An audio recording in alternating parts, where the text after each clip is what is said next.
আমরা চলে এসেছি এখন রিলায়েন্স মার্টে। তো অনেকদিন বাদে আজকে ব্লগটা আবার করে স্টার্ট করছি। আর মেন উদ্দেশ্যটা হচ্ছে শান্তিনিকেতনের পৌষ মেলা। সবাই জানো যে এখানকার বিখ্যাত, হ্যাঁ বিখ্যাত পৌষ মেলা। তো সেখানে আমরা মানে পুরো প্রিপারেশন হয়ে গেছে, মানে দোকানপাট সব বসে, দোকানপাট হয়নি, ইয়েগুলো বসে গেছে, বাসটাগুলো সব পোতা হয়ে গেছে। কোথায় কোথায় স্টল বসবে সব জ্বলে গেছে, হ্যাঁ লাইটও জ্বলে গেছে। আজকে দেখলাম, তো ওইটাই তোমাদেরকে দেখাবো যে এই স্টার্ট হওয়ার আগে এখন এরকম কন্ডিশনে রয়েছে মেলার গ্রাউন্ডটা। তো বিশ্বভারতী থেকে তো পারমিশন পাইনি আগের বারের মতোই, তো ডাকবাংলো মাঠে হচ্ছে, কিন্তু এবার শুনছি নাকি অনেক বেশি স্টল হচ্ছে, হ্যাঁ অনেক বেশি স্টল বসছে। তো চলো এখন প্রথমে রিলায়েন্স মার্টে যাওয়া যাক, তারপরে মেলার গ্রাউন্ডটা তোমাদেরকে ঘুরে দেখাবো।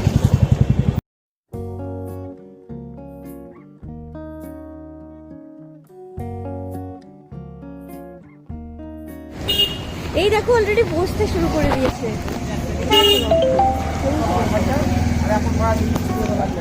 ওই যে গেটটা দেখিয়ে দে।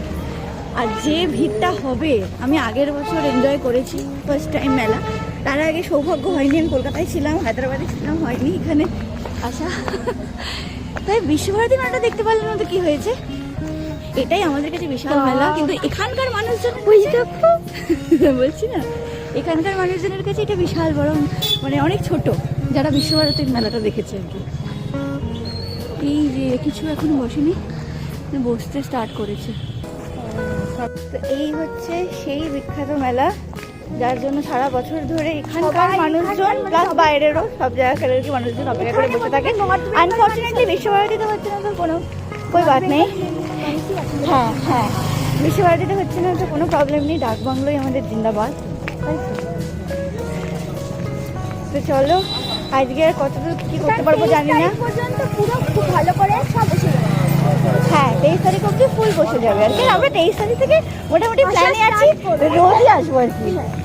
কতদূর কি কিনবো না কিনবো সেটা পরের কথা, আগে দেখতে আসবো। আর না কিনে তো হাত ফুট একেবারে চুপচুপ করবে, হাতে প্রচুর পয়সা করি, পকেটে প্রচুর পয়সা করে নিয়ে আসতে হবে। আমি সবাইকে বলে রাখছি, মানে যারা যারা ভিডিওটা দেখবে। তো কালকের ভিডিও বন্ধ করে দিত, কালকের ভিডিওটা আজই কন্টিনিউ করতে হচ্ছে। কালকে একেবারেই সময় ছিল না, চলে আসতে হয়েছিল। তো আজকে আবার সকাল করে বেরোচ্ছি, কালকে হয়নি, কালকে চলে আসতে হয়েছিল। তো আজকে আবার সকালবেলা বেরোলাম, দোকানে যাব, কিছু কেনাকাটা করা রয়েছে। সঙ্গে এই যে রয়েছে আমার নান্টু পন্টু। তো কেনাকাটা করে জলদি জলদি আবার ফিরে আসতে হবে। ছেলেকে খাইয়ে গেছি, কিন্তু এসে আবার টাইম হয়ে যাবে, ততক্ষণে আবার সেকেন্ড খাওয়ানোর। তো এখন মামনির কাছে রয়েছে, কার্টুন ফাটুন চালিয়ে দিয়ে আসতে হয়েছে। তো চলো যাওয়া যাক। মেলার জন্য এদিক দিয়ে প্রবেশ পথ করেছে একটা, ওইখানে একটা ব্যানার লাগিয়েছে, আর এখানে পুলিশ বুথও করে দিয়েছে। হ্যাঁ, আর শান্তিনিকেতন এখন মানে বিশাল জমজমাট। একটা ট্রেনও মানে আগে থেকে করে রাখতে হবে মেলার জন্য, বুঝতে পেরেছি। কারণ আমার মা বাবা এই 22 তারিখ থেকে পায়নি, লাস্ট মোমেন্টে 25 তারিখে আসতে বাধ্য হয়েছে। হয়তো প্রথম থেকে আসতো, এখন কন্ডিশন এমন খারাপ, ট্রেন সব লাস্টে বাস এগুলো আসতে হয়েছে। আর এখন সমস্ত রেট ছোটো মোটো সব কিছুর রেটও বেড়ে গেছে, এই একটা গেট করেছে ওইদিকে। আর সাথে সানাইও, বেশ সানাইও পরিবেশ তৈরি হয়ে গেছে।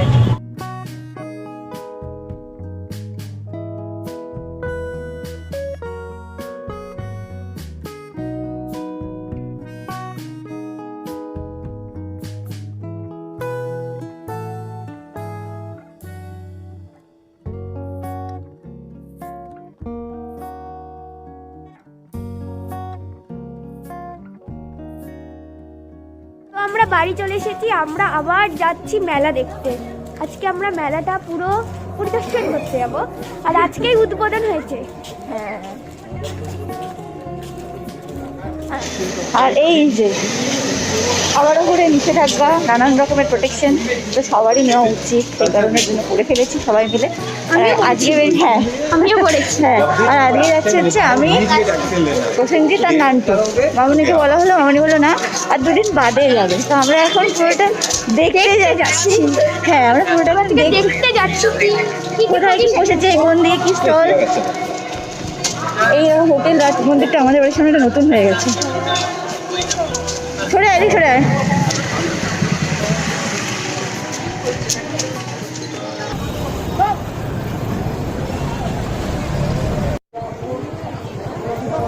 হচ্ছে আর একটা সাইডের গেট। ভিতরে ঢুকে কতটা কি করতে পারবো কিংবা কতটা কি শুনতে পাচ্ছ বুঝতে পারা যাচ্ছে না, এতটা ভিড় এতটা আওয়াজ। কিন্তু ভিতরে সব ভিডিও করতে পারবো না, তাই গেটের সামনেটায় থেকেই এখান থেকে একটু দেখিয়ে দেখিয়ে দিচ্ছি। কখন কি ভিডিও করা যাবে কি করা যাবে না বোঝা যাচ্ছে না।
আপনারা কেউ পেয়ে থাকলে বিপ্লব অনুসন্ধান অফিসে এখানে জমা দিয়ে যাবেন।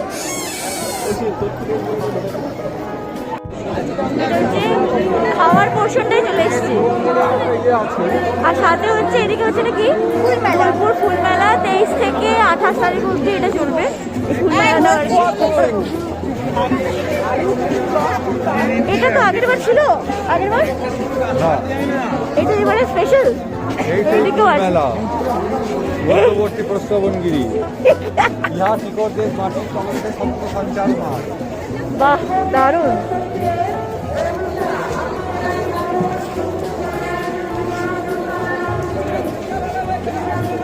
ফুল মেলা না হলুদ মেলা?